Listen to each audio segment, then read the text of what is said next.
How did the Enigma machine work? It was the Cipher device that, well, turned code breaking into a battlefield. If you're fascinated by the hidden mechanics behind history's most pivotal moments, then you already know that wars are not won by weapons alone. They're won by information.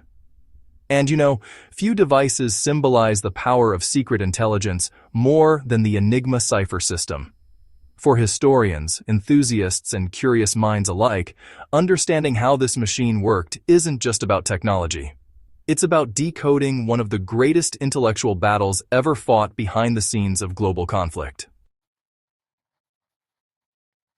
In this deep dive crafted especially for the Era Fusion history community, we'll open the lid of this legendary machine, trace the logic behind its encryption, and explore how its secrets were ultimately cracked.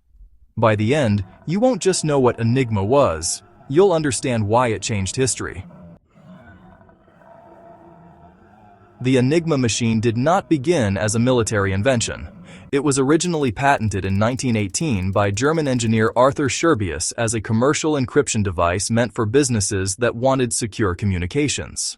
Banks, corporations, and diplomatic offices were its intended users, but when German military leaders saw its potential, they realized it could serve as an almost unbreakable cipher system. By the 1930s, Germany's armed forces had adopted improved versions for military communication. When World War II began, the machine became the backbone of German encrypted messaging across the Army, Air Force, and Navy. Each branch used slightly different configurations, which would later become a crucial factor in Allied code-breaking efforts. Before diving into the mechanics, it helps to understand the basic idea of encryption. At its simplest, encryption replaces letters with other letters according to a rule. For example, a Caesar cipher shifts each letter forward a certain number of spaces. But, such systems are easy to break because patterns repeat and can be analyzed. Enigma changed that completely. Instead of using a fixed substitution, it used a constantly changing one. Every time a key was pressed, the internal wiring shifted, meaning the same letter would encrypt differently each time it appeared. This eliminated predictable patterns, which are the lifeblood of traditional code breaking. This innovation, honestly, transformed encryption from a puzzle into a moving target. To truly grasp how Enigma worked, imagine sitting at one. It resembled a typewriter housed in a wooden box. On the outside were keys, lamps, and a keyboard. But the real magic happened inside. When an operator pressed a key, an electrical signal traveled through a series of components. First came the plugboard at the front of the machine. This allowed operators to swap pairs of letters before encryption even began. For example, A might be swapped with M, or T with R. This alone dramatically increased complexity. Next, the signal entered a set of rotating rotors. Each rotor contained internal wiring that mapped one letter to another. The key detail was that after every key press, at least one rotor rotated slightly, changing the wiring pathway for the next letter. After passing through the rotors, the signal hit a reflector. This component bounced the signal back through the rotors along a different path. The reflector ensured that encryption was symmetrical. The same machine settings used to encrypt a message could decrypt it. Finally, the signal reached the lamp board, lighting up the encoded letter. The rotating rotors were what made Enigma revolutionary. Each rotor had 26 positions corresponding to the alphabet. When a key was pressed, the first rotor rotated one step, similar to the second hand of a clock. After completing a full rotation, it caused the next rotor to advance one step, like an odometer. This meant the encryption changed with every keystroke. A single letter typed twice in a row would almost certainly produce different encrypted outputs. Even more powerful was the ability to rearrange the order of rotors. Operators could choose which rotors to use and in what sequence. With multiple rotors available and different starting positions, the number of possible configurations exploded into astronomical territory. For context, the total possible settings for a standard military Enigma reached into the trillions. To anyone without knowledge of the configuration, deciphering a message seemed impossible. The Germans didn't rely on the machine's complexity alone. Each day, operators were issued a codebook specifying the machine's configuration for that date. This included rotor order, rotor starting positions, plugboard connections, and other settings. Messages sent on the same day used the same general configuration, but still varied because operators added message-specific keys at the start of each transmission. This layered approach meant that even if someone intercepted multiple messages, they couldn't easily compare them. For Allied cryptanalysts, obtaining these daily key settings became a top priority. Capturing codebooks, machines, or careless operator habits could mean the difference between silence and insight. From a mathematical perspective, Enigma's strength came from combinatorics. The number of possible settings was so enormous that testing each one manually would take longer than the age of the universe. German commanders believed this made their communications secure beyond doubt.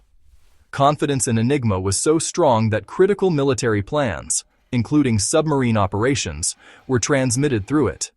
Confidence in Enigma was so strong that critical military plans, including troop movements, were transmitted through it. Ironically, that confidence became one of their greatest vulnerabilities. Because they trusted the machine completely, they used it for nearly everything. Long before Britain cracked Enigma, Polish mathematicians made the first breakthrough. One of the key figures was Marian Rejewski, who applied advanced mathematics to reverse engineer the machine's wiring. Using intercepted messages and clever analysis, Rejewski reconstructed the internal logic of Enigma without ever seeing one. This achievement was extraordinary. It was like deducing the internal gears of a watch just by listening to its ticking. By the late 1930s, Poland had developed methods and mechanical tools to help decode German messages. When war became inevitable, Polish intelligence shared their findings with Britain and France, giving the Allies a crucial head start. When Britain took up the challenge, the work was centralized at Bletchley Park, a secret intelligence facility just north of London. There, a team of mathematicians, linguists, engineers, and chess champions worked around the clock to crack Enigma.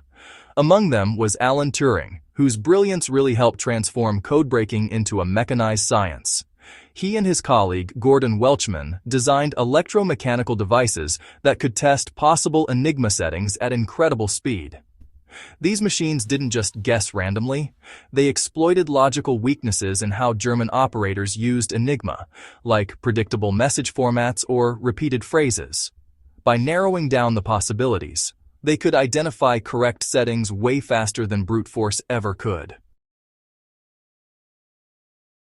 The German Navy proved especially difficult to crack. The naval branch, known as the Kriegsmarine, used more complex Enigma versions with additional rotors and much stricter procedures.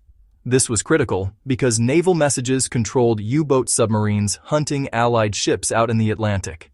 If the Allies couldn't read those signals, convoys carrying food, fuel, and weapons would be, well, defenseless. Breaking naval Enigma required new techniques, captured equipment, and sometimes just sheer luck.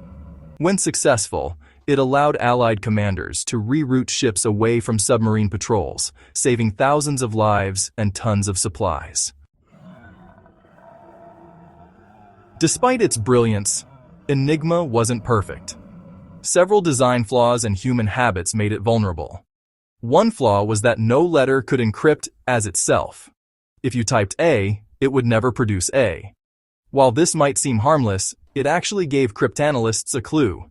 If a message segment was suspected to contain a known word, they could eliminate impossible configurations pretty quickly.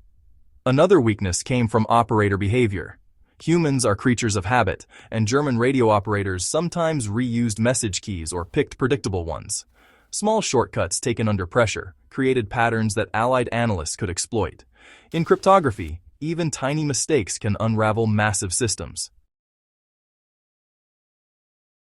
Once the Allies could regularly read German communications, they gained an extraordinary advantage. They could anticipate attacks, track troop movements, and understand strategic plans. Historians widely agree that decrypting Enigma shortened the war in Europe by years. It gave Allied commanders information that would otherwise have required costly reconnaissance or guesswork, yet the intelligence was used carefully. If the Germans realized their codes were broken, they would change the system. So Allied leaders sometimes allowed minor attacks to proceed rather than reveal their secret advantage. It was a grim but calculated decision in a war defined by hard choices. Behind the technical triumph lies a deeply human story. Thousands of people worked in secrecy, often without knowing the full impact of their efforts. Many codebreakers were young recruits, including women who operated machines, analyzed data, and maintained equipment. Their contributions remained classified for decades after the war. Only later did the world learn how much these hidden figures had shaped history. For historians, this reminds us that technological breakthroughs rarely belong to a single genius. They are usually the result of collaboration, persistence, and shared insight. The Enigma machine stands at the intersection of mathematics, engineering, linguistics, and warfare. It represents a moment when intellect became as decisive as firepower. Its story also marks a turning point in technological history.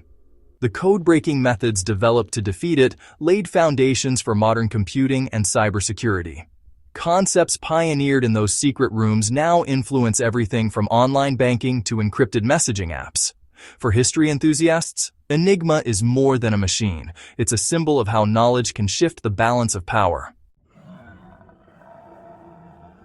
If you want to go beyond surface-level knowledge, approach Enigma the way professional historians do, by examining both the technology and the context.